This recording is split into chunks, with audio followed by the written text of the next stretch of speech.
2018 সালে বিশেষ করে গণ অধিকার পরিষদের সভাপতি হিসেবে আমি সাধারণ সম্পাদক রাশেদ খান, অন্যান্য নেতৃবৃন্দ, আপনারা জানেন যে এই নেতৃবৃন্দই কিন্তু 18 সালে এই যে আজকে কোটা সংস্কার থেকে রাষ্ট্র সংস্কারের সফল গণ অভ্যুত্থান হয়েছে, এই গণ অভ্যুত্থানের বীজ কিন্তু এই আন্দোলন সংগ্রামের বীজ কিন্তু 18 সালে বপন করে দিয়েছে, যার ফলেই কিন্তু আমরা এদেশের আপামর জনসাধারণ বিশেষ করে তরুণ জনগোষ্ঠীর একটা সমর্থন পেয়েছি, যার ফলে আমাদের 18 সালে যখন কোটা সংস্কারের দাবিটা আংশিক পূরণ হয়েছে, তখন আমরা কোটা সংস্কার থেকে রাষ্ট্র সংস্কারে গণ অধিকার পরিষদ নামক রাজনৈতিক দলের ঘোষণা করি এবং আমরা এই তরুণদেরকে সংগঠিত করার জন্য, তাদের প্রতিবাদী চেতনাকে জাগ্রত করার জন্য, মানুষের অধিকার আদায়ে আমরা সক্রিয় এবং সোচ্চার ছিলাম।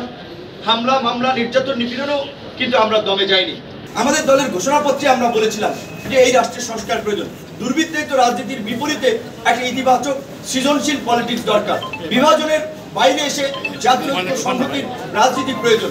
গণ অধিকার পরিষদের যে স্লোগান, জনতার অধিকার আমাদের অঙ্গীকার, জনতা, এই যে জনগণের রাষ্ট্র প্রতিষ্ঠা করা কিংবা রাজনৈতিক দলগুলো যে জনগণের অধিকার বাস্তবায়নে কাজ করা উচিত, এটা এই বিপ্লবের পরে আমরা এটা বুঝতে পারি নাই। আমরা 21 সালেই কিন্তু এই স্লোগান নির্ধারণ করে দিয়েছি। নিবন্ধন দেওয়া হয়েছিল না, নির্বাচনের আগে আমাদেরকে বলা হয়েছিল আমরা যদি ফ্যাসিবাদ শেখ হাসিনার অধীনে নির্বাচনে যাই তাহলে আমাদেরকে নিবন্ধন দেওয়া হবে। আমরা সেই সময় বলেছিলাম গণ অধিকার পরিষদ নির্বাচন কমিশনের সকল শর্ত পূরণ করেছে।